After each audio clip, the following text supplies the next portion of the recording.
Okay guys, I want to start talking about how you go about setting up an advanced game scenario. So you can see here I've got everything kind of laid out. So the first thing we're going to do is we're going to come over here to the GSR, and you can see there's a nice little order of things here on page 23. So we're going to choose a scenario, which I already did. I chose strategic surprise. And then you set up all the units on map for the scenario listings. So if you look here, here's how Russia, Poland, Baltics on the other side.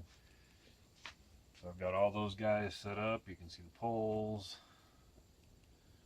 Russians, Belarus, Russians, Baltics. You can see I've got all these units pulled out for the setup later. We'll go ahead and do a different video on that. Got all the markers, game information markers set up over here. Area units, everything's pretty much ready to go. I've already set weather to clear for the first turn, and I'm going to choose spring as the season. So there you go. So if we come back here, you can see next thing we do is to determine the Article 5 entry Roll Modifier. So we just come over, turn this page here. So there's a couple different ways to do it, random or choice. If you use the choice, you get the VP award. I'm going to go ahead and just do that randomly. I'll get my dice here.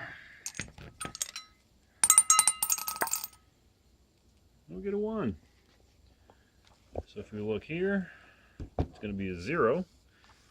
And I was going to use the design note here. It says to apply the half of the VP award. So for a 0, the Allies get 10. So we'll come over here, pick this up, and drop it right there on the 5. There you go. All right. So next thing we want to do, get this, set up all the other NATO and US units. I'm going to wait and save that for a different video. Agree on all the optional rules. So if we go back here, we can see all the optional rules we've got. So USN, USMC, F-35s, I'm going to go ahead and take those. So that's going to end up being 15 VP for the non-allied side. So we'll just stick their marker right there. I'm not going to do any of the combat support restrictions. I will play with refugees. You can see over here I put the marker on the map as a reminder. Alright, turn the page. What we got? NATO readiness. I think I will do that. So that'll reduce everybody's EER, but that'll give the Allies 12 VP. So we go from 5, 17.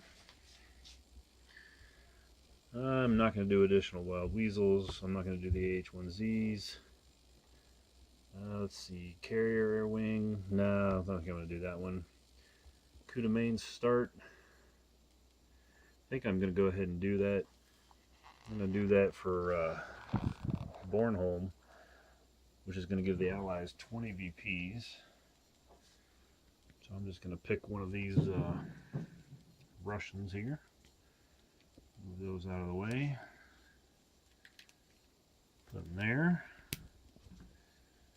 And give the Allies 20 VPs. 10, 20.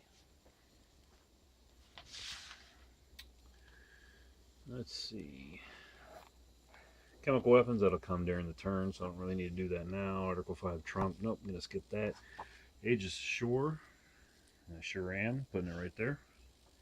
So that's going to be plus 10 VP for the non-allied player. So we'll move him from 15 to 25. There we go. Pre-positioned equipment. Yep. Can do that right there. I took a look here. That's another 10 for the non-allied player. Push him up to 35. Let's see. Stealth air unit replacements. I will probably do that. So that's going to give another 10 to the non-allied player. That allows me to replace F-22s and such during the turn at an increased supply cost.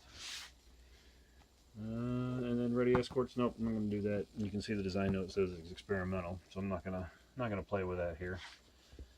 So if we go back to our advanced game scenarios, then it says to follow the special scenario rules in order, then begin play with the weather phase.